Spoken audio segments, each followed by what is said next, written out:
प्यारे बच्चों नमस्कार। आप सबका जो कल 9वीं कक्षा का पेपर है हिंदी विषय का, वो पेपर मैं लेकर आ चुका हूँ। इसमें आप लोगों को सभी क्वेश्चन और आंसर साथ में बताए जाएंगे। सभी स्टूडेंट्स को हम बता देते हैं कि आपका 75 मार्क्स का पूरा पेपर होने वाला है। इसमें यहाँ पर प्रश्न 1 से लेकर के तो प्रश्न 5 तक वस्तुनिष्ठ प्रश्न दिए हैं जो कि 30 नंबर के रहेंगे। इसके बाद में प्रश्न नंबर 6 से 17 तक 2 अंक के आपके प्रश्न रहेंगे। अब हम बिना देर किए स्टार्ट कर लेते हैं। ये पूरा पेपर हल सहित मैं आपको बताऊंगा, एक भी क्वेश्चन छोड़ेंगे नहीं। सारे के सारे क्वेश्चनों का हल आपको मैं बता दूंगा, इस पूरे पेपर का हल। और आपको भी याद करके जाना है, एक भी क्वेश्चन आप भी नहीं छोड़ेंगे, ठीक है।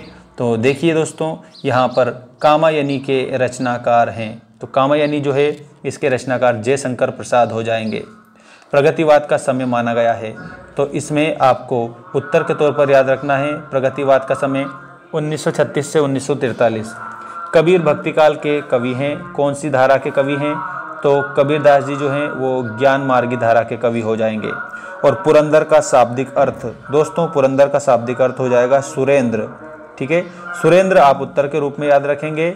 इसके अलावा यहाँ पर 5वां क्वेश्चन दिया है, रचना के आधार पर वाक्य को विभाजित किया गया है। तो ये 3 भागों में विभाजित किया है। रचना के आधार पर वाक्य 3 प्रकार के होते हैं। प्रेमचंद का वास्तविक नाम, तो इसमें आपको धनपत राय बताना है प्रेमचंद का वास्तविक नाम। इसके अलावा यहाँ पर आप देख सकते हो, आपका जो अगला क्वेश्चन है वो आ चुका है आपकी स्क्रीन के सामने। भक्तिकाल का दूसरा नाम, तो भक्तिकाल का दूसरा नाम है पूर्व मध्यकाल, ठीक है। पूर्व मध्यकाल करेक्ट उत्तर होगा। माखनलाल चतुर्वेदी को कहा जाता है, तो इसमें आपको एक भारतीय आत्मा कहा जाता है, ये आप उत्तर में बताएंगे। इसके बाद में दोस्तों ये रहा आपका अगला प्रश्न, काव्य की शोभा बढ़ाने वाले तत्व या धर्म क्या कहलाते हैं? तो इसमें आपको अलंकार बताना रहेगा। और चौपाई के प्रत्येक चरण में मात्राएं होती है, तो चौपाई के प्रत्येक चरण में 16-16 मात्राएं होती है। आग का तत्सम रूप है, तो आग का तत्सम रूप अग्नि उत्तर हो जाएगा। करुण रस का स्थायी भाव, तो करुण का स्थायी भाव आप लोगों को बताना है शोक। ऐसे आप करेक्ट उत्तर बताएंगे। इसके बाद सही जोड़ी बनाइए वाले क्वेश्चन आप देखेंगे। गोदान, गोदान ये किसकी रचना है? आपको मैंने पहले भी कई बार इसके बारे में जिक्र करा है दोस्तों। इसका करेक्ट उत्तर हो जाएगा प्रेमचंद की रचना है। घुमक्कड़ शास्त्र, तो घुमक्कड़ शास्त्र के रचनाकार राहुल सांकृत्यायन हो जाएंगे। छंद कितने प्रकार के होते हैं? तो मुख्य रूप से 2 प्रकार के हैं, वर्णिक और मात्रिक।